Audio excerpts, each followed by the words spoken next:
तो इधर एक कवि ने, एक विद्वान ने कल्पना कर दी कि अति गुणी सो निर्धनी, अति से ज्यादा जो गुणी व्यक्ति होता है वो थोड़ा धन से निर्धन रहता है।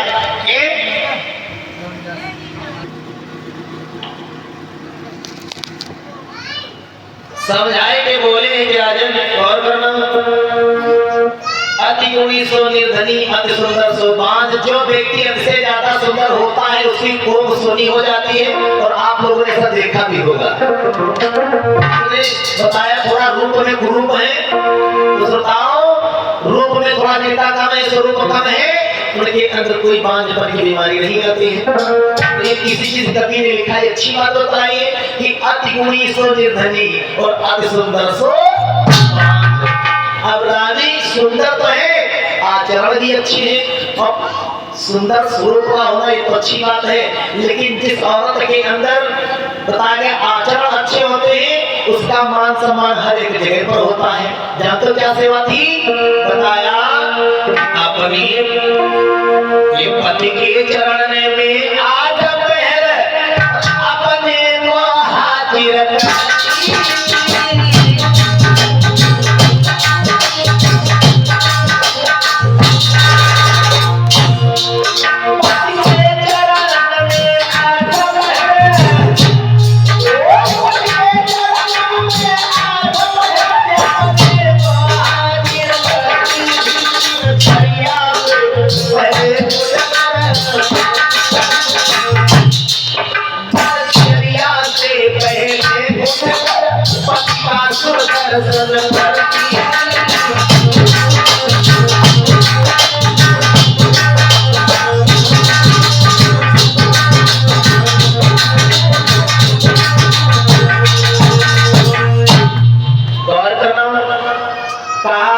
पति के चरणों में आठ पहर अपने को हाजिर करती थी।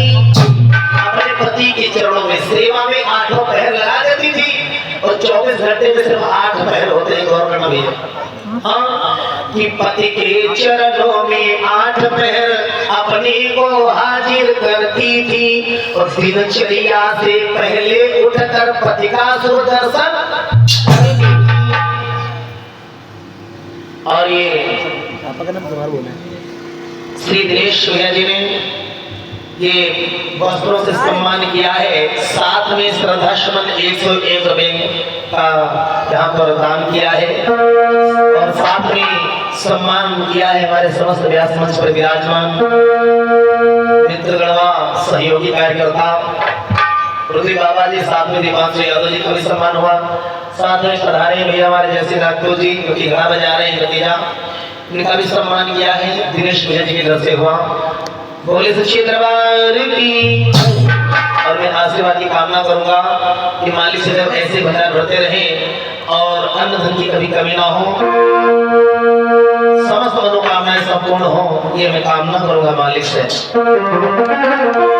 श्री शुक्ला जी कहते हैं कि आज इस पंक्ति को समझ लेना बताओ जरा सा, जिसमें लिखा है कि दिनचर्या से पहले उठकर यहाँ पे पति का सुदर्शन करती थी। इसका मतलब क्या हुआ? इसका मतलब ये हुआ, मैं कौन सुनते हो, कहा जब दिनचर्या भास्कर देवता निकल नहीं पाते थे, स्नान ध्यान करके अपने पति का दर्शन करती थी। पूजा बाद में करने जाती थी, पहले अपने पति के दर्शन करती थी। अब यहाँ पे एक शंका वाली बात आ गई कि ये बताओ गुरुजी, परीक्षा जी पूछ रही है, गुरुजी ये बताओ कि सोते व्यक्ति के पैर नहीं छूने चाहिए, तो भी दर्शन करती थी, प्रणाम करती थी, कैसे करती थी? ये तो गलत बोल रहे हो। सुनो, पैर छूना गलत है, लेकिन प्रणाम करना गलत नहीं है। आप कहा सोते व्यक्ति के पैर स्पर्श, चरण स्पर्श नहीं कर सकती हो, लेकिन जो व्यक्ति सो रहा हो आप अपने हृदय वाणी से प्रणाम कर सकते हो। जैसे कि कोई दरबार पड़े, व्यक्ति जरूरी थोड़ी ना समय पैर छूने जाता है। किसी कोई वाहन से है, कभी मार्ग में टाइम नहीं है, जा रहा है, ऑफिस जा रहे हैं, किसी काम से जा रहे हैं, रास्ते में मंदिर पड़े, जो भी अपने धर्म के स्थान पड़े, तो जो जिसको मानता है तो तुरंत मत्था टेकता है। बोले सच्चे दरबार की। जब ये शरीर, ये अंग, ये मत्था, ये शीश जब किसी मालिक के आगे झुकेगा ना, तो बताओ उनकी तो कृपा आप पर होनी है। कृपा उसकी अवश्य होगी। अब कृपा कृपा का मतलब ये हुआ है कि बलात् प्रभु तुमको मिल जाए। हाँ ये है तुमको छोटे छोटे बुरे कामों से बचाएंगे, क्योंकि जो काया से आप ही होई बिन भोगे बची हो।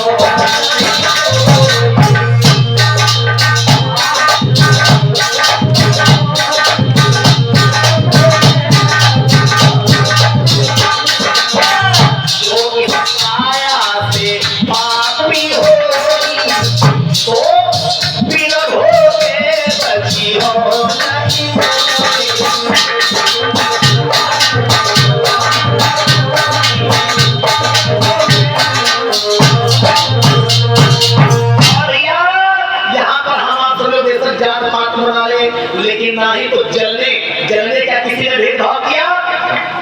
जलने जल जो है उसने कभी भेदभाव किया? गोरा काला मोटा पतला धनवान बलहीन कभी किसी ने बनाया? ये जो हवा चल रही उसने कभी किसी मजहब को बांटा है? भास्कर देवता ने किरणें दी सबको दी, किसी को बांटा? चंद्रमा रोशनी करता है, रात में तारे चमकते हैं, किसी के लिए बांटा? लेकिन फिर भी तो आप सुनिए फूट पड़ी है तेरी मेरी में, स्वार्थ के चक्कर में। किस कौन से चक्कर में? सिर्फ निज भला के चक्कर में, अपने चक्कर में कि मेरा भला हो जाना चाहिए। औरों को गिरा के लोग अपने आप को उठाने का प्रयास कर रहे हैं, ऐसा भी हो सकता है? यही काम तो राक्षसों ने किया था, लेकिन भगवान ने क्या किया? उनका वध कर दिया। भैया गौर कर लेना, भगवान ने उस मालिक ने सबसे सुंदर वस्तु बनाई थी इंसान। क्या बनाई थी? इंसान। ना ही तो जाति में बांटा था, ना ही तो किसी ऊंचा नीचा भेदभाव किया था, ना ही तो अपना पराया किया था। कभी किसी को ठेस पहुंचाने का काम नहीं किया था उन्होंने कहा था जितने भी हैं ये सब अपने संताने हैं, इसीलिए तो जो बर्फ दिया सबके लिए दिया है। दिन में जो जलता है वो दिया सबके लिए दिया, किसी के बांट दिया और स्पेशल गला है। तुम शर्मा जी हो, तुम वर्मा जी हो, तुम राठौर जी हो, तुम रावत जी हो, तुम कटौतिया हो, राजपूत लोधी हो, कभी किसी के बांटा? कोई परहेज है? नहीं ना, सबके लिए है ना सेवा। हवा ने बात नहीं किया, पृथ्वी भी भोग नहीं बटी, हवा नहीं बटी, सूरज चंद्रमा नहीं बटे, जल नहीं बटा, पृथ्वी नहीं बटी, बटा है तो हम सभी का दिमाग है। ये हमारी सभी की बुद्धि बटी है। जहाँ पर अपना भला होने वाला होता है, जहाँ अपना स्वार्थ दिखाई देगा, ना कोई गोरा काला कोई बनाएगा, ना ही तो अपनी जात कोई बनाएगा। बस हमारा भला कर दो, बस काम खत्म। चाहे कितना गिरा हुआ व्यक्ति हो, लोग उसके पैर छूने जरा से शर्म नहीं करेंगे। तो उसका भला होना चाहिए। अगर भला नहीं है तो तुम चाहे जो भी गिरफ्तारी को तुमसे राम मानना ही, क्योंकि तुम किसी काम के नहीं हो। मतलब ये साबित हो रहा है कि तुम्हारी वैल्यू तब तक है जब तक तुम किसी के योग्य हो, और फिर चाहे जो भी आप हो, किसी भी मजहब के हो, कोई मतलब नहीं, तुम्हारे हाथ जोड़े जाएंगे। तो डॉक्टर साहब कभी किसी मास्टर डॉक्टर इंजीनियर से किसी ने जात पूछी, जिस जो ऑपरेशन करने वाले डॉक्टर लोग हैं उनसे कभी किसी ने पूछा कि तुम साहब जी कौन गिरफ्तार हो, हमें गिरफ्तार किया तो ऑपरेशन कराएंगे? वो हिम्मत हो के दिखा दे एक बार कि हमारी गिरफ्तारी का होगा तभी हम ऑपरेशन कराएंगे। पूरा गाँव राम हुई है, एक दो गाँव नहीं पूरा क्षेत्र हुई है, एक ऐसे मरद हुई है। कभी भी और सारे जितने पढ़ने लिखने वाले बच्चे ये सब हो जाएंगे, ऐसे ही गंवार हो जाएंगे, क्योंकि सब अपना अपना ढूंढोगे, भला चाहोगे, काम करेगा। ना तो मास्टर की कोई जात पूछ तो है, और ना ही किसी डॉक्टर की, और ना ही किसी अच्छे खासे पदाधिकारी की। सिर्फ हाथ जोड़े जाते, बाकी आगे प्रभु कल्याण करो। भगवान के बाद मान सम्मान उसी का है, जानते किसका? जिसने योग्यता प्राप्त कर ली। इसलिए भैया बताया है इस संसार में आकर के आए खाए पिए चले गए, यही जीवन नहीं है, कुछ करके जाओ। उस मालिक ने इंसान बनाया था, राक्षसों वाली हरकतें करके ना जाओ, क्योंकि उस मालिक को कुछ न कुछ बताना पड़ेगा।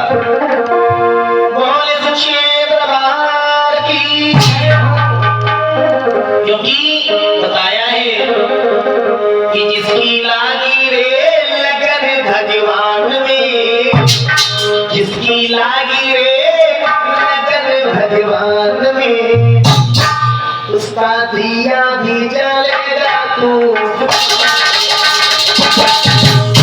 सभी लोग बोले जिसकी लागी रे लगन जिसकी लागी रे लगन उठा लेंगे ऊंचे ऊंचे हाथ सभी लोग भैया लोग आप लोग सब लोग ठीक है भाव के साथ बहुत अच्छा लगेगा आप लोग भी ना तुम सब लोग बहुत भरा भाई हो काम करता लोग हैं हाँ सब लोग भी बोलो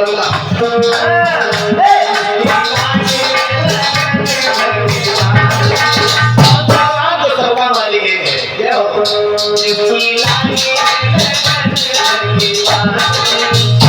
उसका दिया भी जलेगा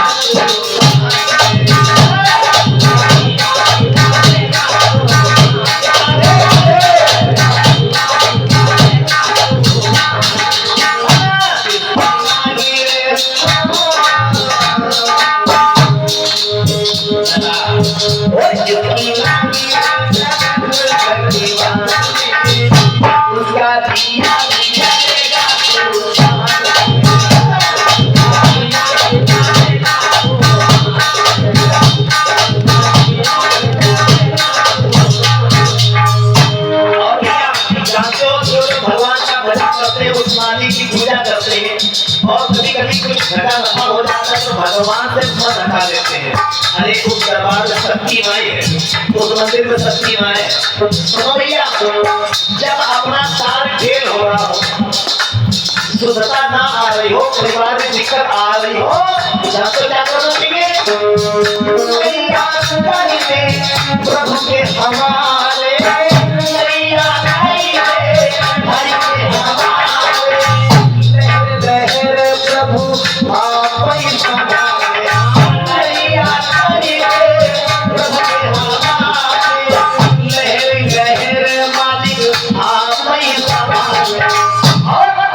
जब मालिक के हवाले कर दो जब कुछ वो तेरे शामी आ रहे धाम में कभी नहीं देखी बार धाम में बस एक बार उसके हवाले करके तो देखो सच्चे मन से वो तेरे शामी आ रहे धाम में तेरा दिया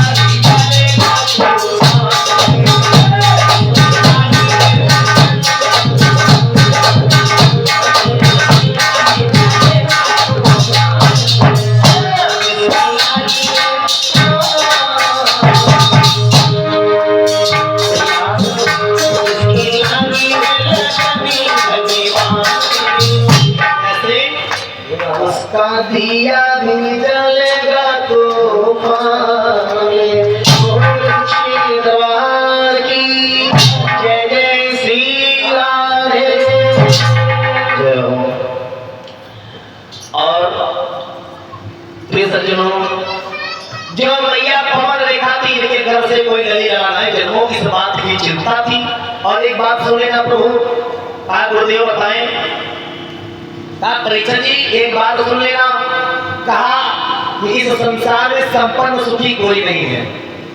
शरीर पाने के पश्चात कोई भी नर नारी संपन्न सुखी नहीं है। हर व्यक्ति के जीवन में कोई ना कोई दुख जरूर लगा है, वो चाहे बूढ़ा हो, चाहे जवान हो, चाहे छोटा हो, बड़ा हो, ये कैसा भी हो, निर्धन हो, धनी हो, बल से हीन हो, चाहे बलवान हो, चाहे रूपवान हो, चाहे कुरूप हो, लेकिन शरीर है अगर उसके जीवन में तकलीफ जरूर लिखी है। हर व्यक्ति संपन्न सुखी कोई नहीं है, किसी भी धर्म का हो, किसी भी गांव का हो, किसी भी क्षेत्र का हो, किसी भी देश का हो, अगर उसने ये शरीर धारण किया है तो भगवान ने उसके पीछे काम, क्रोध, मद, लोभ, मोह, अहंकार लगा दिए। जाओ, जहां भी जाओगे तुम्हारा कर्म तुम्हारा साथ नहीं छोड़ेगा। लोग परेशान हो जाते हैं, अपने अपने गांव को छोड़कर शहर में बस जाते हैं, वो इस बात को भूल जाते हैं ये शरीर जहां जा रहा है, शरीर के पीछे पीछे जानते हो, शरीर के साथ में जानते हो क्या जा रहा है, हमारा कर्म भी जा रहा है। और जब तक शरीर सलामत है, जब तक इस शरीर में प्राण है, तब तक तुमको काम, क्रोध छोड़ेगा नहीं, हमेशा सताता रहेगा। जहां भी जाओगे कर्म तुम्हारा पीछा नहीं छोड़ेगा। इसलिए जो भी कर्म करने हैं, मालिक को यदि सच्चा जवाब देना है दरबार में, तो अपने आप को संभाल लो, मन की आकांक्षाओं को कम कर दो, गलत काम अपने आप कम हो जाएंगे। आइए, कहा भैया जो पवन रेखा है उनकी कोख सुनी है। तो एक दिन की बात है सुनाओ कि कुछ लड़कियां जो थी, कुछ महिलाएं थी, मैया पवन रेखा को स्नान करने के बाद में बालों को सुखाते देखा। और जब बालों को सुखा रही थी तो आपस में बहनों ने बात किया। वही बहना सुनती हो क्या बहनों? वो देखो जो रानी खड़ी है ना, वो बांझ है वो। हाँ, और इसका स्वरूप जो है पता सकी। हाँ, इसका चेहरा देख लिया ना तो आज खाना भी नसीब नहीं होगा। सोई साफ साफ कह दिया कि इसका चेहरा हम लोगों ने देख लिया।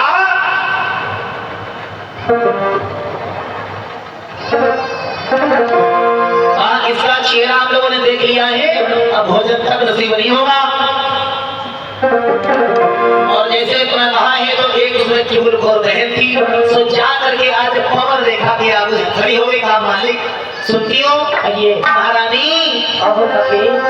अरे खानन से सुनिकाई दुनिया, खानन से सुनिकाई, खानन से सुनिकाई तुमको सबको बांधे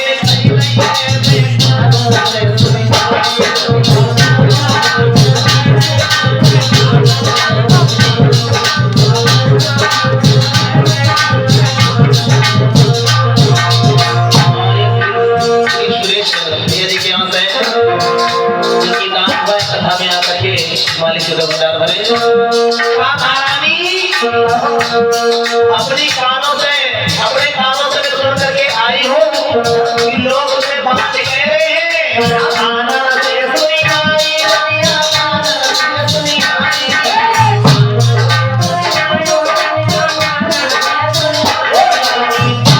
प्यारी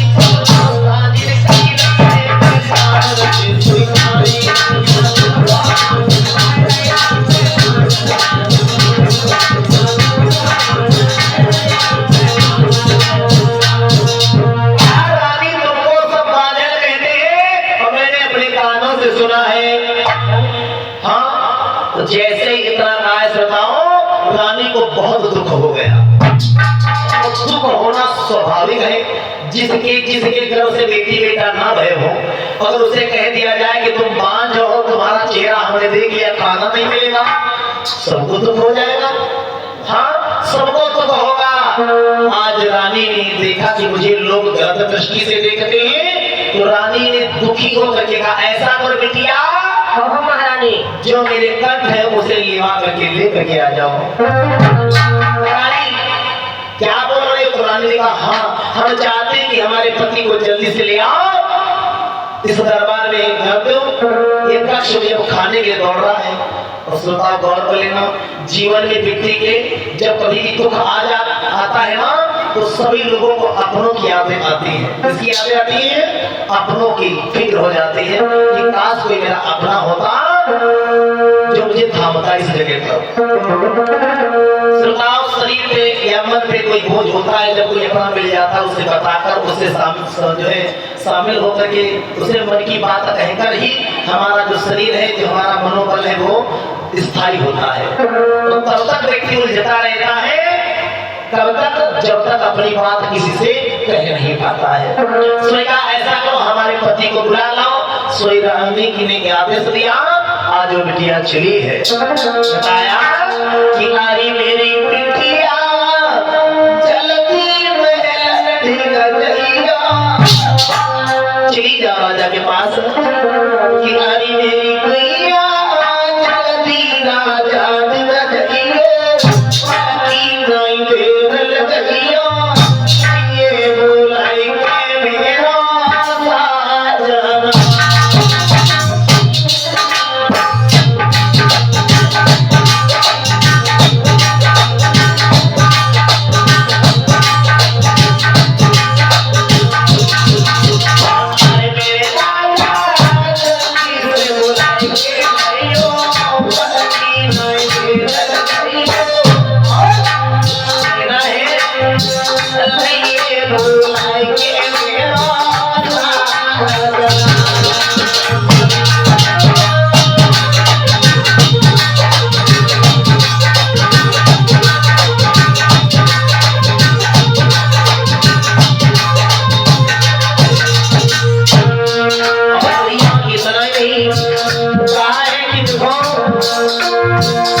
बिटिया को इशारा कर दिया कि लड़ी चली जाओ और जा करके तू मेरे पति को बुलाना। अरे मेरी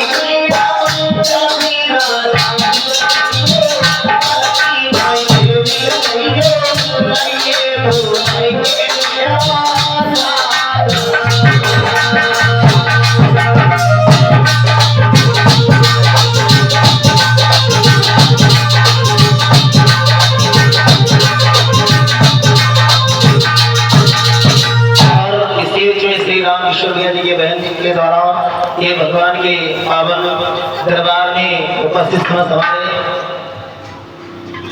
बंधुगण सभी का सम्मान हुआ है तो उसके के हार से आशीर्वाद की कामना करेंगे। बोल सच्चे दरबार की। साथ में रीना बहन की तरफ से ये दान हुआ है, सम्मान हुआ है पुष्पों के हार से हम समस्त बंधुओं का। बोले भगवती मैया की। तो सभी लोग जोरदार तालियों से स्वागत करेंगे। अपने मन से बजा दे तो जबरदस्ती का जो फायदा का है। हाँ बोल दुर्गे मैया की।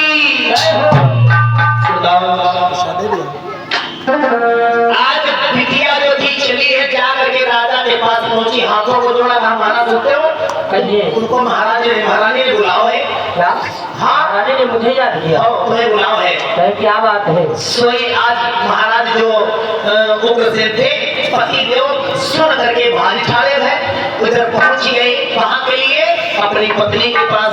वो पत्नी ने जैसी देखो है, किसने देखा? पवन रेखा ने। किसको देखा? अपने पति उग्रसेन को। और जब उग्रसेन को देखा भैया आज तुरंत वो बोली है पतिव्रता स्त्री कहने लगी कंठ आप जमाने के बाद आए हो।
और श्री नादिर दादा जी की तरफ से कथा में दान हुआ है एक काम मुद्राएं। बोल सच्चे दरबार की। इधर श्री सुखदेव जी कहते राजन परीक्षण गौर करना। आज पवन रेखा ने कहा है कंठ हो गया।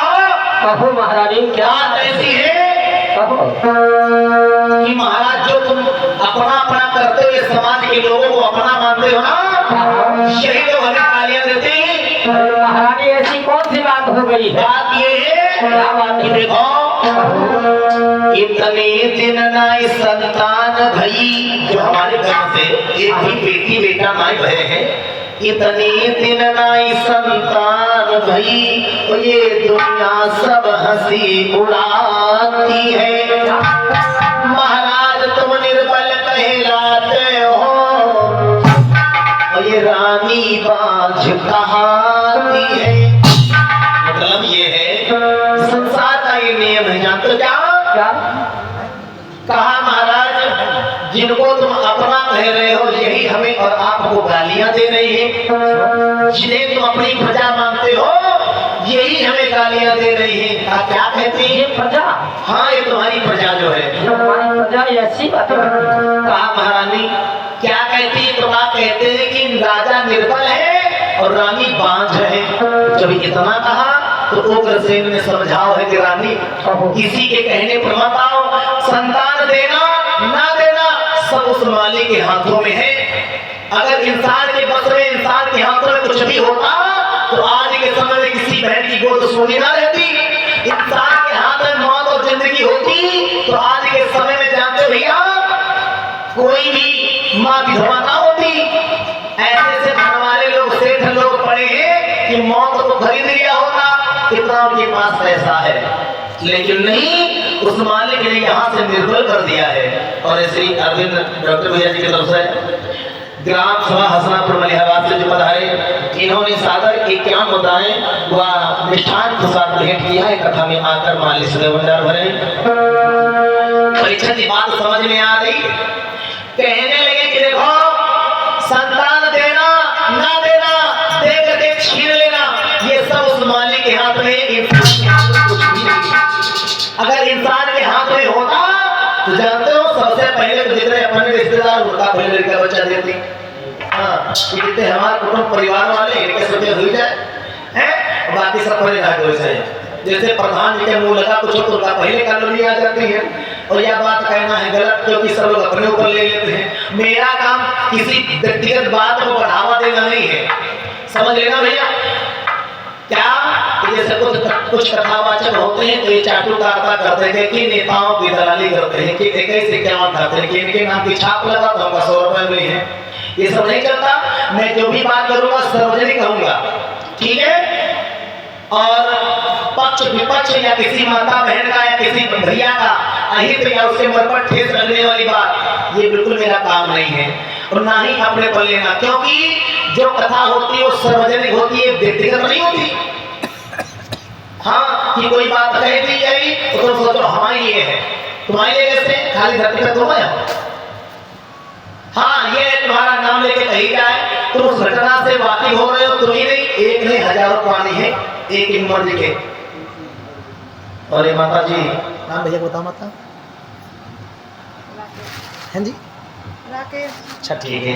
और ये अनुष्ठान प्रसाद माता जी दान कर रही श्री राकेश जी के यहाँ से आकर के। माता जी प्रसाद ले लो, फिर बैठ जाओ। दादा नाम आपका? श्री राम,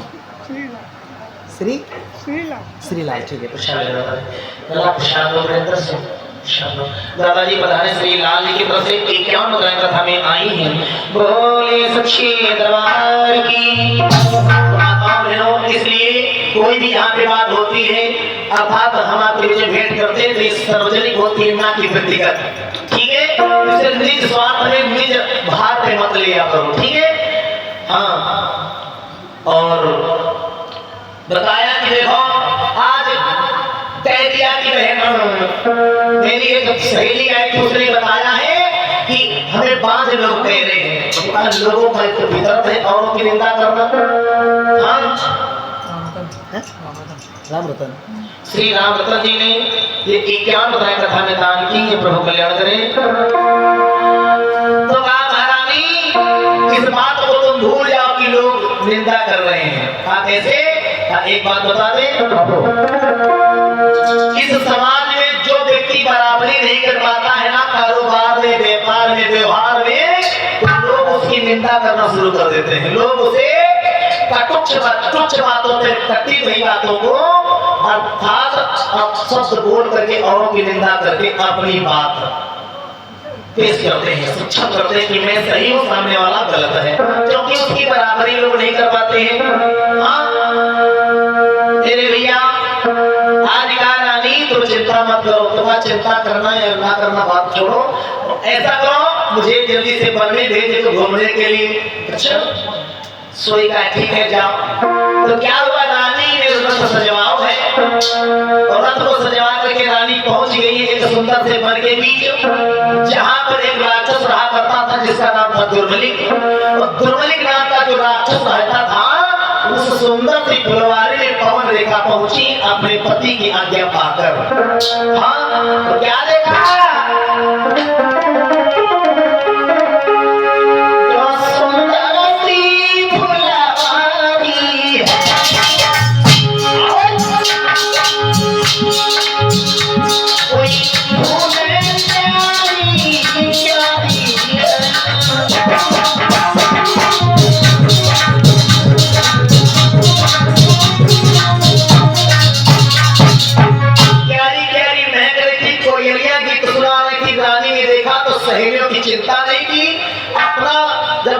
देखा, उनको अच्छा लगा, वो उतर गई रथ के नीचे और रानी घूमने लगी, हाँ लगने लगी, नाचने लगी। मुझे अच्छा लग रहा है यहाँ पे। और गौर कर लेना बहनों, जब व्यक्ति दुखी हो, कोई भी नरनारी दुखी हो और उसको जानते हो अपने घर से, वो अपने निज परिवार को, घर को छोड़कर बाहर चला जाए, किसी मंदिर चला जाए, किसी भी अपने जो है मन के मुताबिक जिसको जहाँ भागता हो उस जगह पर व्यक्ति को भेज दो, पीछे जितनी तकलीफें होगी सब भूल जाएगा वो है। अच्छा, जो माताएं हैं इनके ऊपर जब कोई कष्ट आता है, जिससे इनका कोई टेंशन है, चिंता कौन है, जैसे पति पत्नी में लड़ाई है, बहू में लड़ाई है, अपने लड़के थोड़ा टेंशन बात बिगड़ी, तो इनका सबसे पहले अपने लड़के का ध्यान रहे। तो हम हुई आई जाए इनका खा रही है, अब हम हुई आई जाए अपने घर, ये सब खाए बना है, वहाँ उनको मैं पुरिया उरिया डाले हैं, ये उनका खान का लाग है। मतलब ये कुछ लोग माता ऐसी होती जो लड़का के नाम से अपने पति देव को करती है, ऐसे आओ। कुछ लोग बेचारे बड़के लड़के खाती, सजिल के मजिल के खाती, छोटा खाती। हाँ, तो मतलब ये है कि जब मन पे कोई बोझ होता है, कोई मायके की याद आती है, क्योंकि इनका सबसे ज्यादा सहारा होता है मायके का, प्रत्येक महिलाओं को। हाँ, और श्रोताओं, आज महारानी ने मायके की फिक्र नहीं करी, कहाँ पहुंच गई?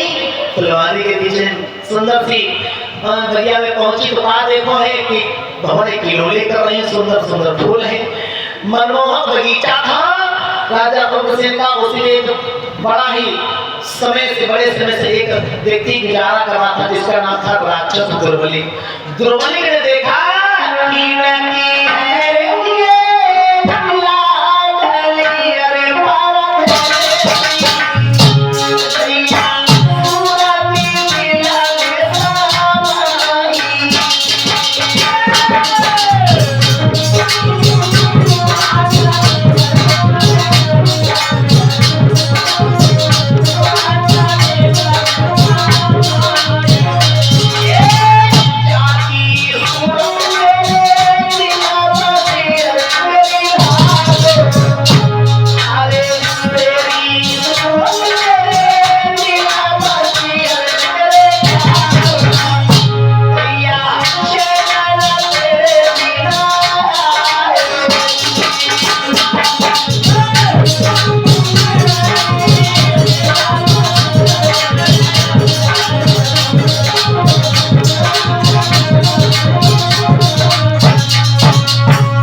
पानी गर्म करवा देना, हीट करवा देना, नमक डलवा के, ठीक है? नहीं, ज़्यादा करवा देना, नमक ज़्यादा डलवा देना। तेरी सूरत अर्थात पवन रेखा की छवि मन में बसी गई, देख करके तुरंत ही उसे ये लगा कि अरे ये किनकी रानी, किनकी बिटिया है। अरे जिसकी बिटिया थी उसको चिंता होना चाहिए था, या जिसके साथ विवाह हुआ उसको चिंता करना चाहिए था, ना पति को चिंता, ना पिता को चिंता। और गौर करना श्रोताओं, जो कुंवारी बहनाएं हैं उनके लिए सूचना ये देखो जानकारी कि जो हमदर्दी की बात गौर कर लेना, बाहर का पुरुष आपकी हमदर्दी जब भी करेगा तो समझ लेना तुम्हारे चरित्र से खेल जाएगा। किसे खेल जाएगा? तुम्हारे पवित्र लांछन को पवित्रता को तुम्हारे लांछन लगा देगा। और बहन के रक्षक, कुंवारी बहनाओं के रक्षक बस दो ही लोग हैं, भाई और पिता। और ये दो लोग छोड़कर जब तीसरे व्यक्ति की हमदर्दी आ जाए तो समझ लेना तुम्हारे मांस नोचने का नंबर आ गया है।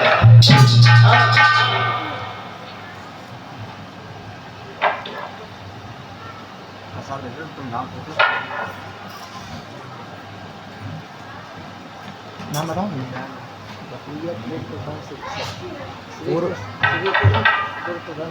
जी जी। और एक नाम से बतैया से पूर्व प्रधान श्री जी जो पधारे हैं, इन्होंने सादर अपने पावन कमाई से श्रद्धाश्रम 101 श्रद्धाश्रम दान कर रहे हैं। प्रभु कल्याण करें। लविश, ठीक है। और एक लविश की तरफ से 21 रुपए का दान हुआ, गुप्त दान है। और एक गुप्त दान हुआ है। माली सुधा भंडार बढ़ते रहे जिन्होंने गुप्त दान किया है, उनके घर में ऐसे गुप्त बहुत ज्यादा आ जाए। बोल सच्चे दरबार की। आइए परीक्षा दिया तुम बताओ। तो क्या बता रहे थे तुम, बोले? कहने लगी कि जब पवन रेखा की सूरत को देखो है तेरे राक्षस हटे, इंसान आई तेरे राक्षस हटो। जैसे देखो कि सुंदर सी स्त्री आई गई तो देख करके उस रानी और उस राक्षस की नियति जो थी वो पलट गई। हाँ कि अब इसको हम कैसे पाए, बताया की गासी बुरी अरे जाति कलेजा छीर और खान पान भावे नहीं दुर्बल होती शरीर। जे देखने के अंदर ये कीड़ा लग जाता है, कौन सा प्रेम का, तो ये हो जाता है श्रोता उसे चाहे गीतों खिलाओ पिलाओ, वो व्यक्ति का शरीर जो है वो स्वास्थ्य नहीं होगा, वो सेहतमंद नहीं बन पाएगा। जानते हो क्यों? क्योंकि वो घर की चिंताओं से अलग जूझेगा और इस रेखा से अलग जूझेगा। मेरे भैया कहा कि नैनों की दासी, नैनों में जो थी वो छवि समाई गई स्त्री की, और राक्षस जो हतो राक्षस राजन, समझ गए परीक्षा भैया, था राक्षस लेकिन प्रेम उत्पन्न हो गया उस रानी को देख। आरोही की तरफ से 11 मत रानी प्रभु कल्याण करे, और श्री महेश जी की तरफ से कथा में 51 दाम का दान हुआ। मालिक से लोग ऐसे ही भंडार भरते रहे। आज समझाए के बोले कि देखो पवन रेखा को राक्षस ने देखा और सोचने लगा कि ये हमारी बन जाए तो ये तो अच्छा है, क्योंकि यहाँ पे इसका पति है और ना ही तो इसका पिता। रमेश भद्राही, रमेश भद्राही, रमेश प्रधान जी, रमेश भद्राही, रमेश भद्राही, रमेश भद्राही से जो पधारे इन्होंने सादर 51 बताओं का दान किया। मालिक से ऐसे ही भंडार होते रहे। बोले सतगुरु भगवान की प्रिया। बताया कि पवन रेखा की छवि को देखो है राक्षस के दिमाग में आई, अब हम सपनों बनाएंगे। बताया देखी सुंदर सी जब नारी सारी बुद्धि बदली गई, बुद्धि बदल गई, बुद्धि बदली गई, सुंदर सी जब नारी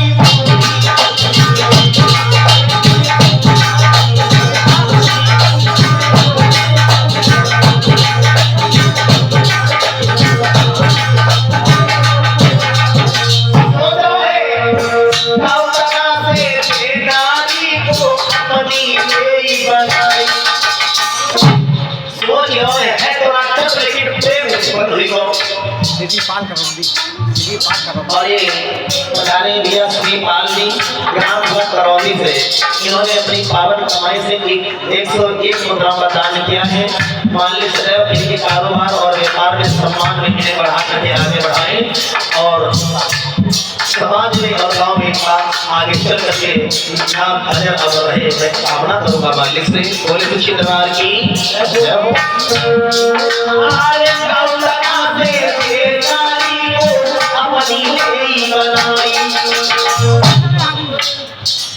किसी तरह से ये हमारी हुई है, और हम क्या करें? क्या किया उस राक्षस के दिमाग में आई कि ये इतनी सुंदर सुघर लड़की है, स्त्री है, इसे अपने कैसे बनाए? नीलेश सलामत, नीलेश सलामत, क्या नीलेश, दिलेश, नीलेश। और श्री नीलेश की तरफ से सलामत खेड़ा से 21 रुपए का दान हुआ। मालिक से भंडार होते रहे। सोच समझ करके क्या किया? आज जो राक्षस था उसने क्या किया? शेर, बाघ, चीतों की यानी कि भयानक जानवरों की आवाज निकाल दी। सही जैसे कहा उस जगह पर महेश सलामत, और महेश जी सलामत खेड़ा से 51 मुद्राओं का दान किया। प्रभु कल्याण करें। जैसे ही आज पवन रेखा को देख करके उसे लगा कि ये मेरी हो जाए ज्यादा अच्छा है, आज उसने राक्षसों की आवाज प्रकट कर दी। और जैसे आज राक्षसों की आवाज आई है, पवन रेखा ने अपने पति को बुलाया, हे महाराज मेरी रक्षा करो। जैसे अपने पति को आवाज दी और एक मिनट मेरी लाज रखो है, जानते हो क्या? एक उपाय मिल गया। जब कंठ कहो तो पति की याद आई गई। हाँ, पति की जब याद आई गई तो राक्षस ने कहा करो कि राजा उग्रसेन का रूप बनाया और सामने खड़ा हो गया। हाँ, उग्रसेन का रूप बनाकर सामने खड़ा हो गया और वहां एक पवन देखा, क्या बात है, क्यों रो रही हो? सही बात सुनो। क्या है अरे रामचंद्र जी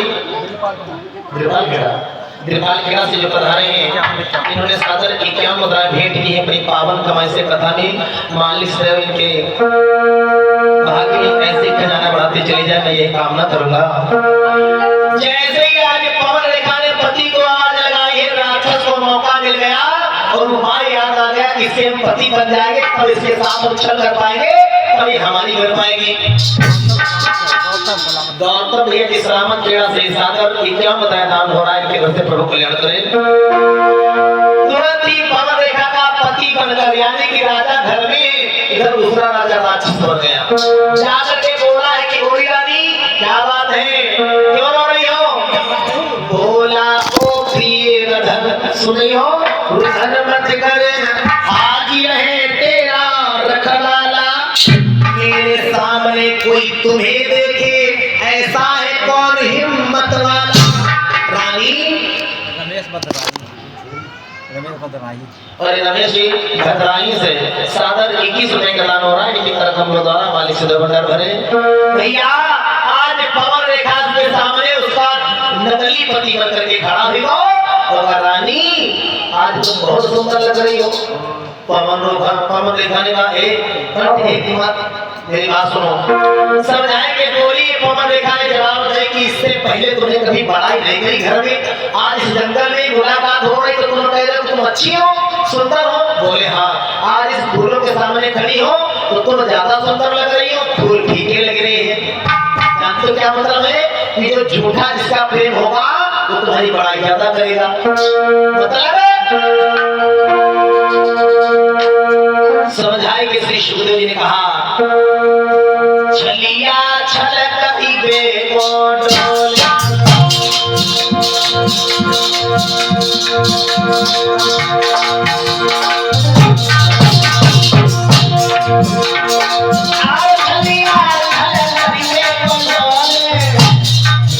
छलिया छल करने को बोले। जो छलिया लोग होते, झूठे लोग होते, धोखा की बड़ाई करेंगे।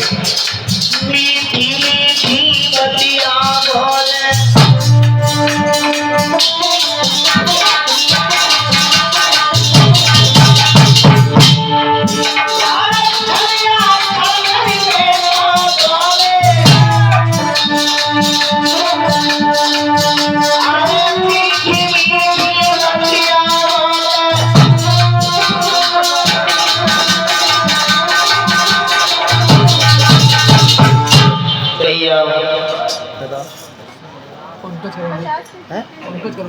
और पंकज भैया करौंदी से 51 रुपए का दान करें, प्रभु कल्याण करें। क्या मतलब है? छुट्टा देना है।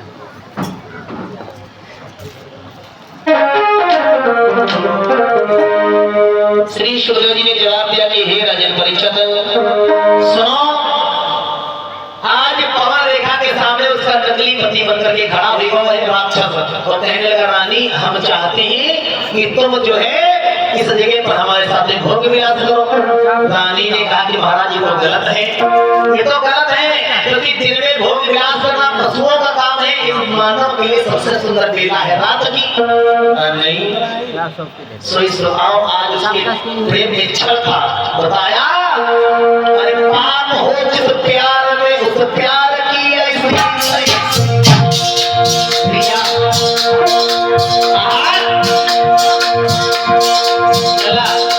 पाप हो जिस प्यार में, उस प्यार की ऐसी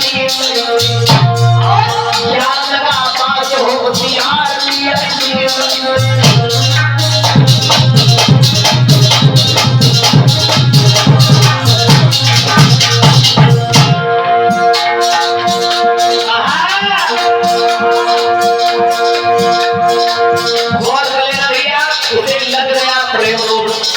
रानी को देखा सोचने लगो ये हमारी बन जाए।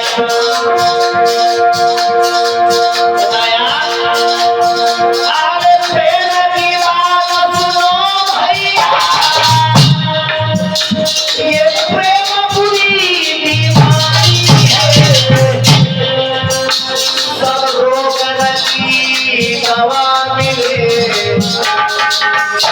ये रोग से दुनिया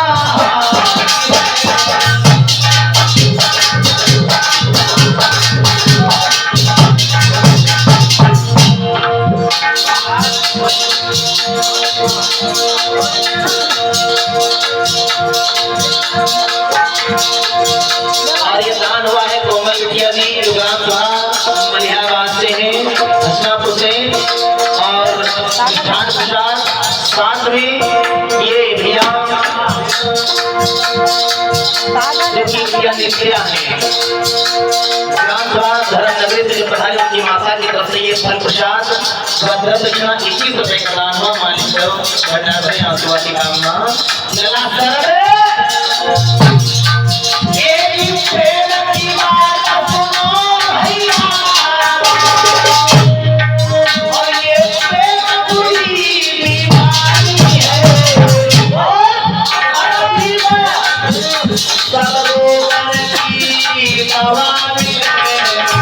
और ये रोग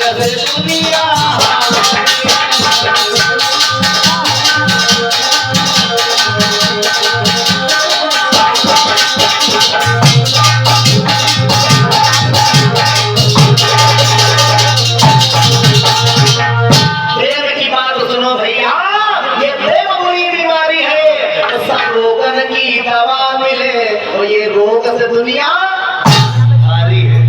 हाँ भैया इसे फोड़ दे वालों को बाड़ो दिला को बाड़ा फोड़ो। श्री सुखदेव जी कहते हैं सुनो राजन, आज पवन रेखा के साथ में उस व्यक्ति ने मीठी मीठी बातें करके आज क्या हुआ, रानी के साथ में चुप कर ही दिया। बताया कि धोखे से वह नीचने और करो सती संग भोग, धोखे से, और फिर प्रकट हो गया अंत में निश्चय का संयोग। हाँ भैया, जब रानी के साथ में छल कर देता है तो आज अपने असली रूप में आ गया, और जब असली रूप में आ गया भैया रमेश मदराई और रमेश में मदराई से 11 रुपए का दान हुआ। और जल्दी जल्दी बता दे लला। लाची सलाम। हाँ जी लाची लाची लाची इलायची की लाची। अच्छा ठीक है। और इलायची की तरफ से हंसके की गड़बड़ कर रहा है। इलायची की तरफ से 51 रुपए का दान हुआ। प्रभु कल्याण करें। बोले सतगुरु साहेब की। श्री सुखदेव जी कहते हैं हे राजन परिचत, आज मैया जो पवन रेखा थी उनके साथ में उस राक्षस ने उनके पति का रूप बनाकर छल किया, रानी मना भी नहीं कर पाई। तो क्या दिया धोखा, कहा अगर तुमने मुझे मना किया तो तुम्हारा धर्म चला जाएगा। रानी ने सोचा अगर पति रुष्ट हुई है तो मेरे जीवन किस काम का। आज रानी ने हाँ कर दिया। उसके पश्चात सब कहीं जाकर राक्षस ने पति का रूप बनाकर छल किया था। हाँ, और फिर आज राक्षस छल कर चुका था तो आज राक्षस अपने रूप में आ गया। तो जब रूप में आ गया तो रानी कहने लगी, ओरे नीच तूने ये तो छल किया।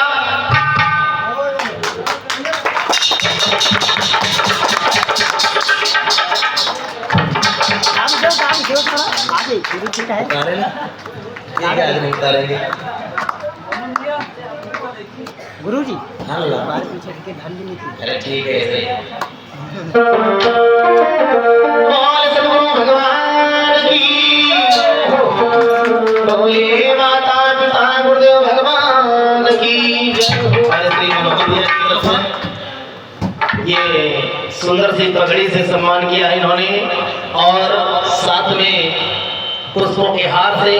वह हमारे साथ में जितने भी विराजमान इस पावन मंडल में कलाकार बंधु, हमारे से छोटे भैया लोग, इनका सम्मान हुआ पुष्पों के हार से। आशीर्वाद की कामना करेंगे।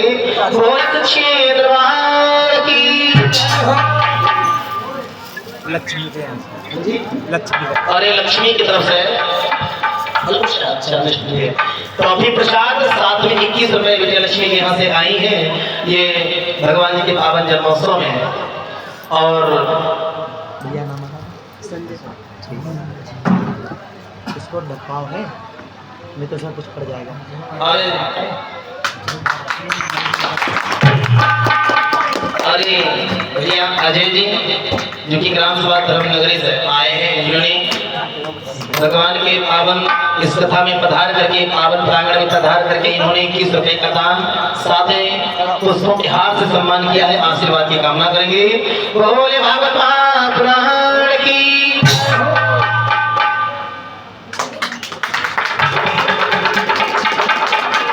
और साथ में वीरेंद्र भैया जी ने सम्मान किया है पुष्पों के हाथ से, वह मुद्राओं से आशीर्वाद की कामना।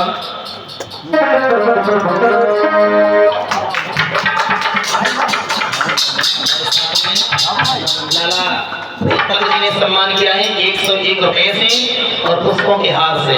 मालिक से प्रार्थना करूंगा सदैव ऐसे आगे के लिए इनके धर्म के हाथ बढ़ते रहे। बोले गोविंद भगवान की, शिववार की।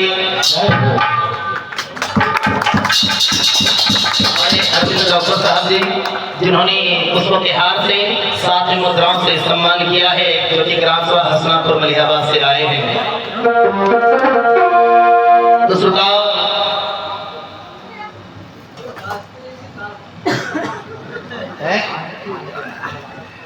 ठीक है, बुला रहे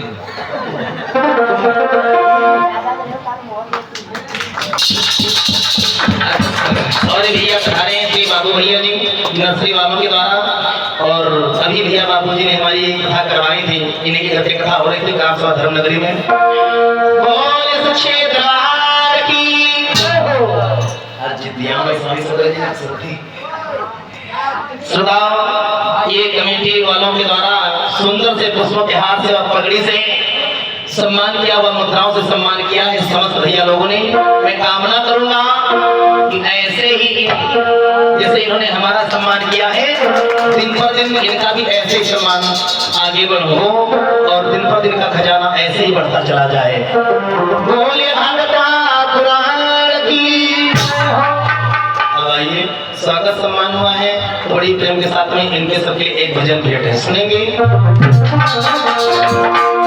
ये गोरी जिंदगी की अर्थात तेरे हवाले, तेरी गली को बना दो, मेरी दुनिया बनाने वाले।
और जय भोले बाबा न्यू पावर स्टार युवा कमेटी ग्राम सभा महेंद्र सुलाबाद उन्नाव से जो शास्त्री पधारे हैं, सोनू शास्त्री जी।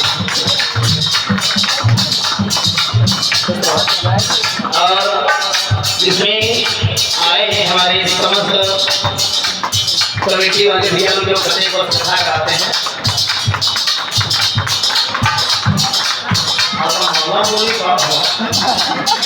और ये हमारे लाला विकास भैया जी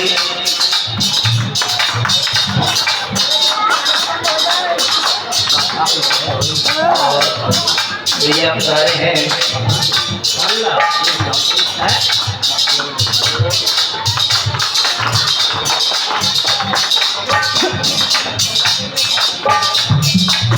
संदीप एवं संजय भैया जो ग्राम सभा रसोलाबाद मुहिम से पधारे हैं, मतलब जय भोले बाबा न्यू पावर स्टार युवा कमेटी वालों के द्वारा पुष्पों के हार से और इस सुंदर से पिताम्बर से श्री सोनू शास्त्री और साथ में भैया संदीप और विनीत नाल वादक, साथ में विकास भैया जी, सोनू भैया आदित्य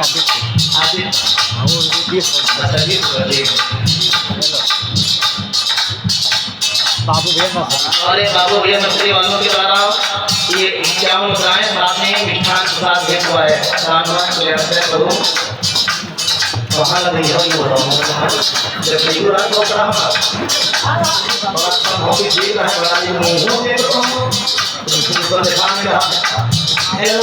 किसी का देखो और ये दानवीर जो पधारे हैं सबके लिए आशीर्वाद की कामना करेंगे। कहना है गंगा यमुना में सब जाए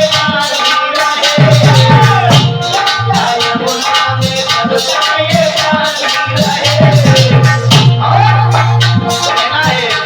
तेरे वीर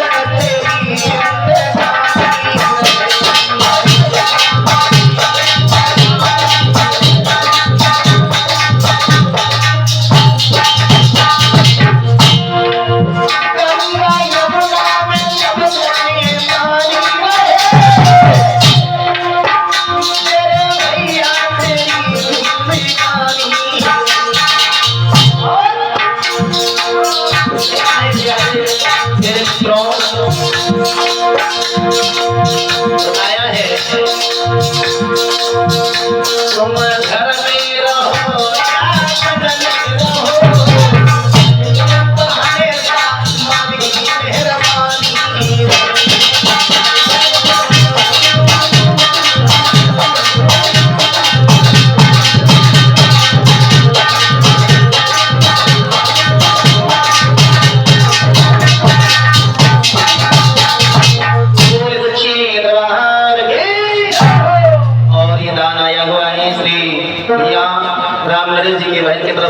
मिष्ठान प्रसाद व श्री ठाकुर जी के लिए सुंदर से वस्त्रों से सम्मान किया है। बोल दुर्गे मैया की वह साथ में मिष्ठान प्रसाद आया है। पहना दें ठीक क्या पहना तो पहना लो चढ़ा कहाँ है? अंदर गया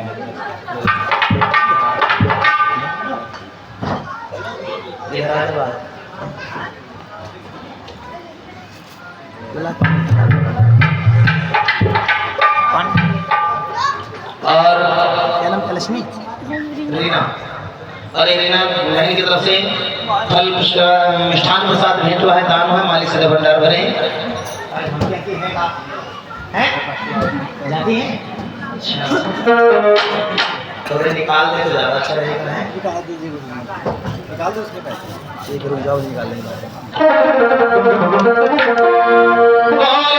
भगवान की बोले श्री सच्चे दरबार की आवाज निकल रही है जरूर हम जान रहे तुम्हारा हमारे पूरे सबका जन्म हो जाता है तो भी लोग बराबर आप लोग खुश हो प्रसन्न हो तो अपने अपनी पावन वाणी के द्वारा जोरदार बैलों के साथ में आवाज के साथ जयकार लगाएंगे। बोले गणपति बाबा की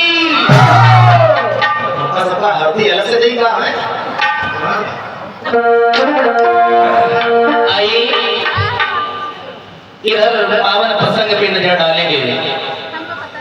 श्री सुखदेव जी ने कहा कि आज मैया जो खबर देखा थी उन्होंने जब जान लिया कि ये छलिया है ना कि मेरा पति तो आज उसे कहने लगी ओरे पापी मैं तुझे श्राप दे देती लेकिन तूने मेरा चरित्र जो था जो मेरी पवित्रता थी उसको तूने खंडित कर दिया, जो मेरा धर्म था उसे तूने नष्ट कर दिया। तो कहा अरे तेरो भी जाए सत्यानाश अधर्मी धर्म बिगाड़ो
वही मुझे तो गालियां दे रही है, तुझे शायद पता नहीं तेरी कोख से किसी ने जन्म नहीं लिया था, इसलिए अब मेरे भोग से मेरे जैसा एक लड़का होगा, मेरे समान योद्धा होगा, उससे कोई जीत न पाएगा।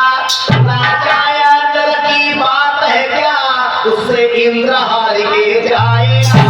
मेरे समान वीर लड़का होगा, राक्षस कह रहा है कि मेरे समान बलवान लड़का होगा तुम्हारे गर्भ से, तो हाँ पापी तेरे जैसा नीचे ही होगा। कहा तो मुझे गाली मत दो, तुम्हारी कोख से अब एक लड़का होगा। आज हंसता हुआ वो राक्षस गायब हो जाता है। और इधर रानी चली आई है, पीछे को जैसे पलट के आई तो जितनी सखियां थी मिल गई।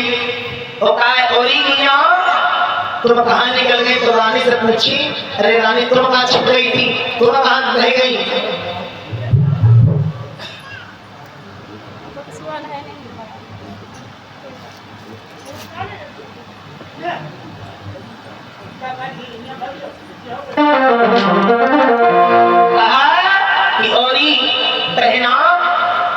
सुनती पवन रेखा, सोई पवन रेखा से बाकी जितनी दासियां थी आई गई। रानी तो कहाँ चली गई थी? रानी को लगी महिला तो छोड़ के चली गई रहो। अब रानी अपनी बात नहीं बताने कि मेरे साथ में क्या घटना घटी है। हाँ, और ये आज भी फितरत है माताओं के अंदर कि जब अपने घर की बात आएगी, अपनी बेटी की बात आएगी, तो सभी माताएं, सभी घर के पुरुष उस बात को नीचा करेंगे, दबाएंगे। वही बात दूसरे की बेटी के ऊपर आ जाए तो लोग तालियां बजाते हैं, उधर इधर से उधर करते हैं।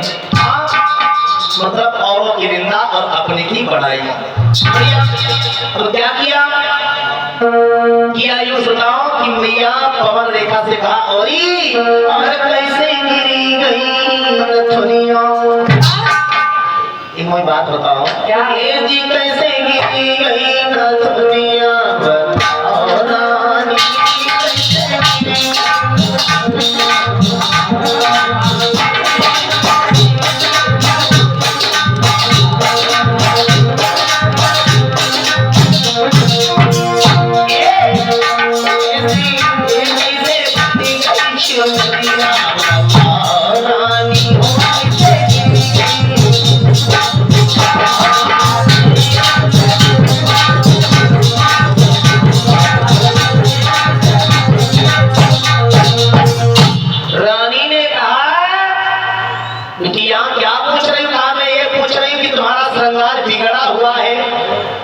बिगड़ो तो देख रही हो, ये क्यों बिगड़ा ये बताओ महारानी। तो पवन रेखा ने अपनी बात छुपा दी। वो कहा बिटिया सुनो कि जब हम आए बगिया घूमन, हम घूमे क्यारी क्यारी, और जे फूलन की टहनियन में और चूनरी फंसी,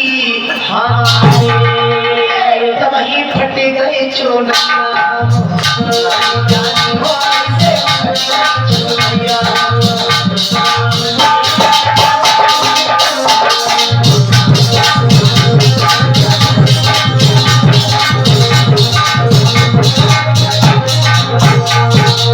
रानी ने बात को छिपा दिया और कह दिया तुम लोग जैसे कि जैसे नौकरानी हो, चुपचाप रहो, चलो घर।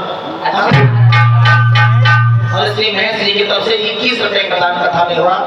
मालिक से 2000 ऐसे ही होते रहे। आज श्री सुखदेव जी कहते हैं राजा परीक्षा गौर करना, रानी चली आई, बात को दबा दिया, किसी भी बहन से अपनी बात नहीं बताई। तो घर में आई, जब समय व्यतीत हुआ तो उस समय जब 10 माह लगा है, 9 मास व्यतीत होकर 10 माह लगा, तो रानी पवन रेखा के गर्भ से उसी राक्षस के अंश के द्वारा एक लड़का हुआ, जिसका बताया आगमन होते होते जानते हो राक्षस था वो। इसलिए जब आया पृथ्वी पर तो जानते हो गलत शगुन होने लगे। मतलब ये हुआ कि जब शुभ और अच्छी संतान होती है तो शुभ संकेत होते हैं, और जब घर के लिए बुरी और समाज के लिए घातक संतान आती है तो अशुभ संकेत होते हैं। जैसे घर के कोई जानवर मर जाए, या घर में कोई घटना घट जाए, या कभी कभी माता खत्म हो जाती है, कोई पिता खत्म हो जाता है। मतलब घर में जब कोई बुरा होने लगे तो समझ लेना इस संतान की वजह से घर में आज ऐसी कि रानी के गर्भ से जैसे ही लड़का हुआ तो जानते क्या हुआ? पैदा होते ही बालक के आधी तूफान मचा।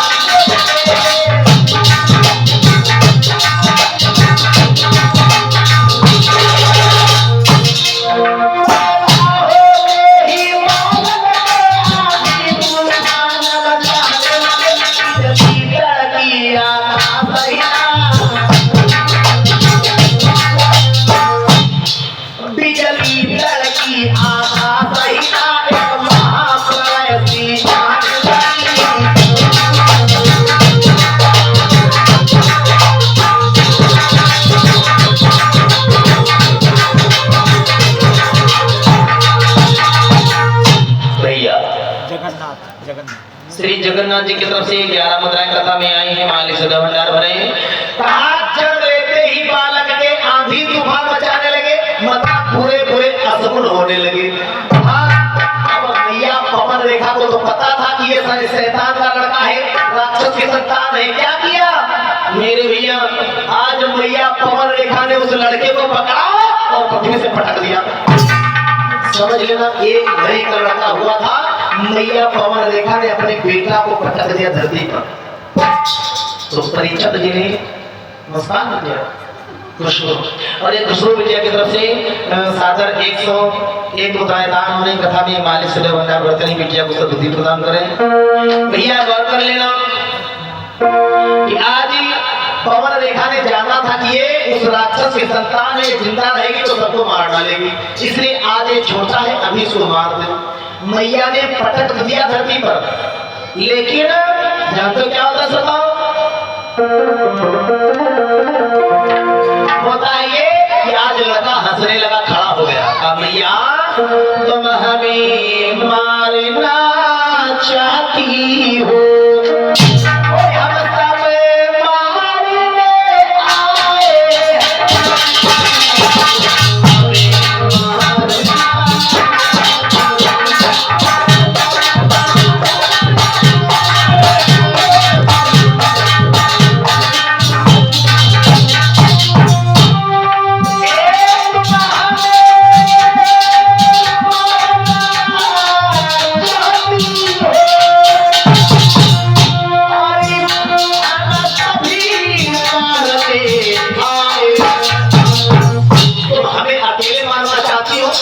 हम सब मारने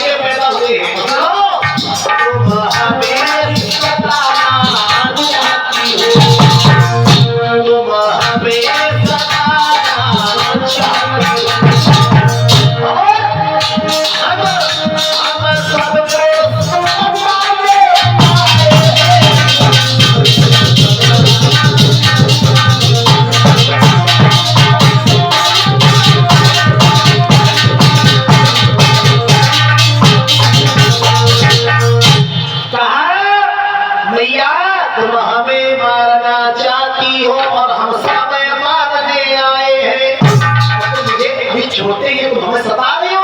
हमें सताना चाहती हो और हम तुम्हें सताने। भैया भी तेरा खेल तो बहुत बाकी है, रुक जा, मुझे मार रही है। प्रमाण ये मिला भागवत प्रेमियों।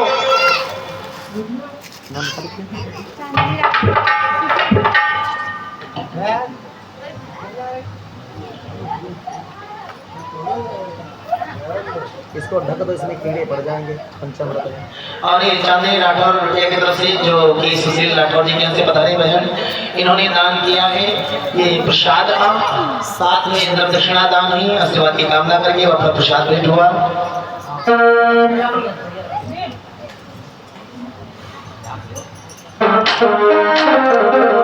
श्री सूर्य जी कहते हैं कि राजन गौर कर लेना, आज लड़का प्रमाण ये मिला जब जन्मा था मैया ने तुरंत मारना चाहा था, लेकिन मरा नहीं। कैसे मरे वो? क्योंकि वो तो राक्षस के संतान है और उसे वरदान है कि तुम 3 जन्म तक राक्षस बनोगे। आज तीसरा जन्म हुआ कैसे? उस मैया पवन रेखा के गर्भ से, जो कि कंस जन्मा। आज राजा को बड़ी खुशी हुई कि लड़का जन्मा है, लेकिन माँ को खुशी नहीं थी, क्योंकि उसे माँ को पता था ये राक्षस की संतान है। प्रमाण ये मिला कि मैया पवन रेखा ने अपने स्तन से एक दिन भी दूध नहीं पिलाया, लड़का ऐसे ही जो है बड़ा हो गया, इधर उधर गलियों में फैल गया। आज कंस नाम पड़ा और धीरे धीरे सयाना हुआ। बताया तो ये गया, इतना बड़ा पापी अधर्मी बना। जानते हो सुनाओ कि बच्चों को उठा उठा करके कुएं में फेंकता है, बच्चों के सर में भाले फोड़ देता है। गुरु जो महात्मा करते इनकी जानते हो, बताया पूजन में पीर डालता है, हवन कुंड में जानते हो कभी कभी भेड़ और बकरियों को फेंक देता है ताकि काम गलत हो जाए। और श्री विनोद भैया जी की तरफ से इस पावन कथा में मिष्ठान प्रसाद श्रद्धाश्रम की क्या बताएंगे, ठीक है प्रभु कल्याण करें, आशीर्वाद की कामना। मेरे भैया गौर कर लेना, जानते क्या हुआ, आज लड़का धीरे धीरे 18 वर्ष का हो गया, मतलब जवान हो गया। अब पिताजी धीरे धीरे बूढ़े हो चुके थे। एक दिन की बात है, एक दिन की बात है कि जो गोकुल से लड़कियां आई रही 7 लोग, कन्याएं आ रही तो दिमाग बेचने के लिए, तो कंस रास्ते में खड़ा हुई, कहाँ जा रहे हो? सही बात, हम जा रहे हैं मथुरा के लिए दिमाग बेचने के लिए। तो कंस बोले नहीं जाएगी। क्यों नहीं जाएंगे? तो कौन है? मैं मथुरा नरेश का लड़का हूँ, कंस मेरा नाम है। कंस बोले अरे मान ले गुजरिया में रुक गए ना, मथुरा नहीं जाओगी। वरदान देता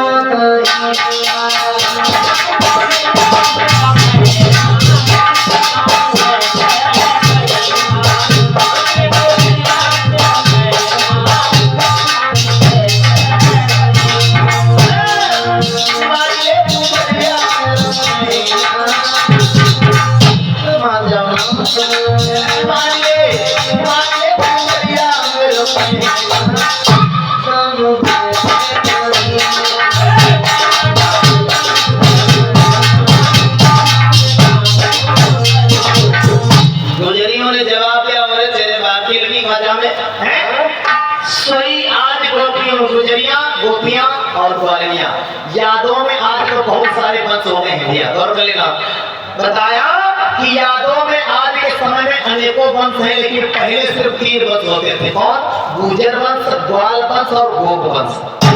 ठीक है, ये 3 वंश हुआ करते थे, लेकिन आज तो भैया बहुत 60 वंश हुई गए धीरे धीरे, हर एक जाति में प्रजाति हो। जबकि ये बात नहीं कहना चाहिए, लेकिन आप भी लोग समझो, जो जिस अवस्था का है उसका दर्जा अलग दे दिया गया। ठीक है मेरे भैया, आज तीनों वंशों की कन्याओं को रोक लिया लड़के। कंस ने कहते अरे एक बात बता, तुमने कितनी कुंवारी कितनी ब्याही है? तो कहा है कि देखो ये जो 3 कन्याएं थी, सोई बड़ी के लिए देखो हम तीनों का विवाह हुई जो है। अच्छा कहाँ हुआ? गोकुल में हुआ। मतलब तुम गोकुल की हो और गोकुल में ही विवाह कर लिया? क्या मथुरा के लड़के मर गए थे? सोई का बोले पापी तेरे से का मतलब, हमारे पिता की मर्जी जहाँ करेंगे वहाँ विवाह करेंगे।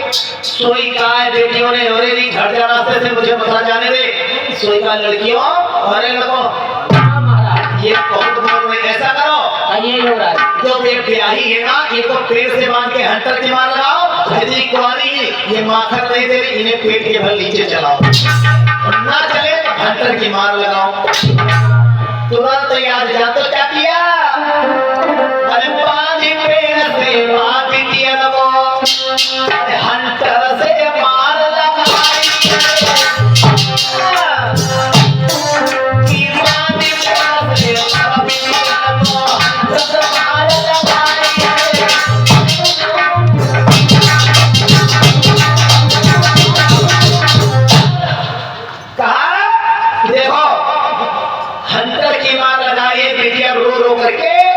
जितना कंस ने कहा उतना किया, प्राण बचाकर अपने घर भागी। पिता से बोलकर के आई, पिताजी सुनते हो? कहो। मैं मथुरा गई थी तो मथुरा के जो राजा है उनका लड़का जो है कंस, उसने मेरी रास्ता रोका। क्यों? उसने कहा मैं माखन दे दूं, और उसने कहा गोकुल में विवाह तुमने क्यों नहीं किया? महाराज पिताजी अब हम माखन बेचने नहीं जाएंगे। पिता सबको दुख हो गया कि भाई मेरी बेटी जवान है और कोई पराया लड़का करके मारेगा, गलत है ना।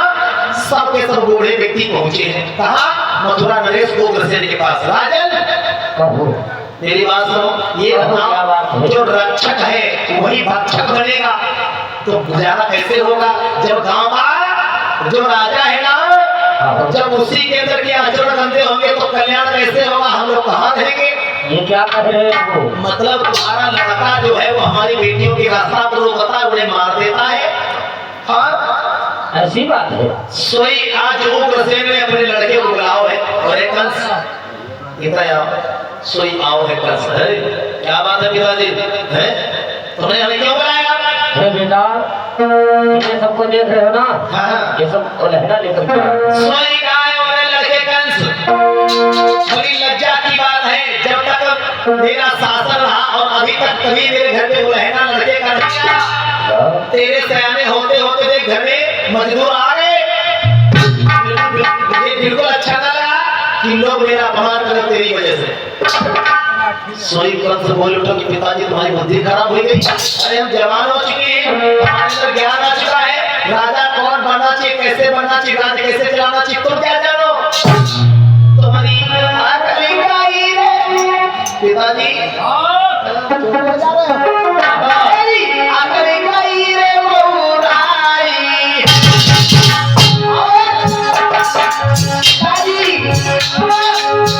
तेरी जो बुद्धि है ना, तेरी बुद्धि गई है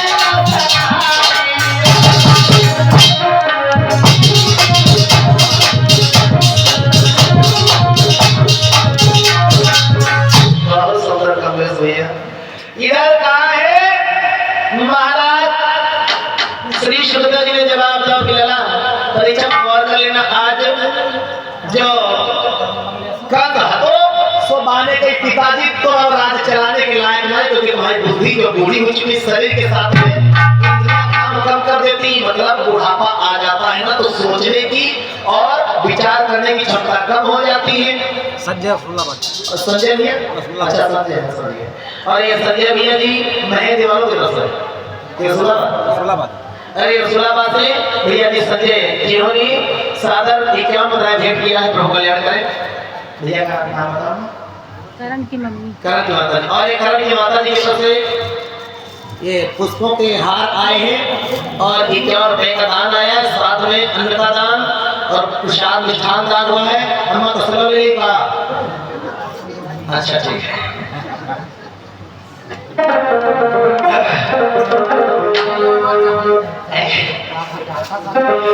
आइए माता जी प्रसाद लेके बैठो, फिर खाली हाथ जा रही हूँ। श्री सुखदेव जी ने कहा कि आज उस बूढ़े पिता को राज से उतार दिया और लड़को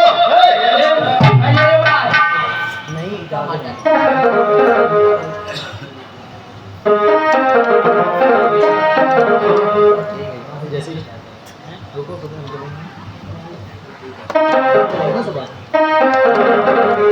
कहाँ से कहाँ गौर कर लेना हटा दे लला। ऐसे लला ठीक है, नीचे रख दे। गौर करना का पिताजी को ये बता लगा, पिताजी तो हमें बूढ़े हो गए, अब मथुरा का राजा कैसा होना चाहिए? मथुरा का राजा हाँ आपके जैसा होना। मेरे जैसा नौजवान होना चाहिए। सोई क्या किया है? ताज उठाओ है और सो पिता को अपने रखवाई नहीं। हाँ ताज उठा के राजा का उग्रसेन का अपने सर पे रखवा लिया और लड़का जो कंस था वो राजा बन गया। कौन बन गया? राजा कंस बन गया। पिताजी को हथकड़ियां बेड़ियां लगाई गई, तो जेल में डलवा दे। नहीं महाराज, जो करे चल जेल के अंदर। सोई जेल में डलवा दिया। बुढ़ापे में दिमाग तुम्हारा काम नहीं करेगा। अरे हमारे ऐसा नवयुवक लड़का होना चाहिए राजा। अब क्या किया? बात जानते हो क्या हुए दिए? बताया दिया गया। अरे राजा बनेगा कंस, कानून है बनन लगे, लुच्चा और लफंगन के रबड़ी संग भोजन। लुच्चा और लफंगन के रबड़ी संग भोजन।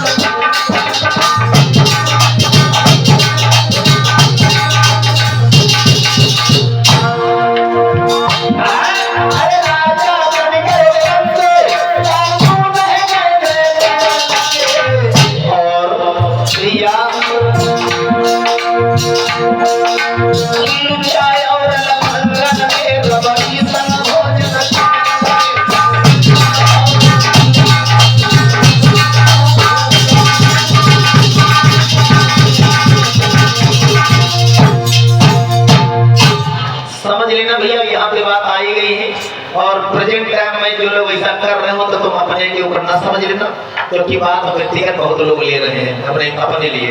जैसे आजकल के प्रधान लोग होते हैं, बेचारे भी प्रधान हैं, उनके अंदर कोई नीचता नहीं है, लेकिन साथ वाले जो है ना खाने पीने वाले, वही बेचारे कोई फूल झमका रहे हैं। मतलब राजा बन गया कंस, वो कानून है नए बनने लगे। और लुच्चा और लफंगन के जो साथ वाले लोग आते हैं ना, लुच्चा और लफंगा लोग रबड़ीसन भोजन चलने लगे। मतलब घर में लड़का बच्चा सूखी गरना खा रहे, रोटी खा रहे, और इधर मौज काट रहे कौन साथ वाले चाटू बर्तन लोग। तो राजा बनते बनते उल्टे सीधे काम होने लगे। भैया गौर कर लेना,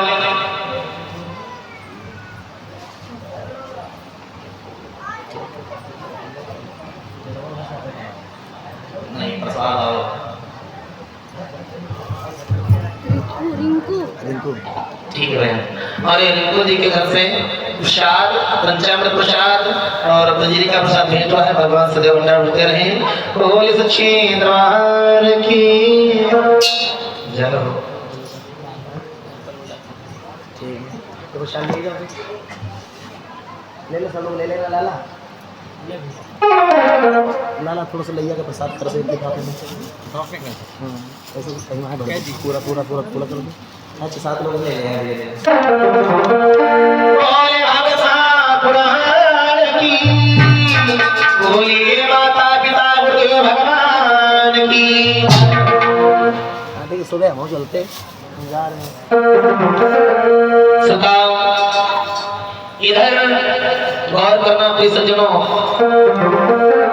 आज लड़का राजा बनने के पश्चात में उल्टे सीधे काम करने लगा। जब काम करने लगो है तो आज प्रजा त्राहिमाम करने लगी। मतलब पृथ्वी मैया घबराई गई। जो उल्टे सीधे काम कर रहा था, क्या क्या काम हुए?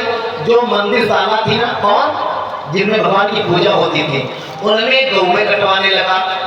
गौमें मतलब मांस मदरा का काम होने लगा। जिसमें गुरुजी पढ़ाया करते थे उसमें ठेका खुलवा दिए। क्या करवा दिए? ठेका। अब पीने वाले लोगों को घोड़ा लग जाएगा, थोड़ा खुशी होगी है तो काश भले गाँव होता है, गाँव होता तो जागना पड़ता है, मिला मिलो काम चल जाता है।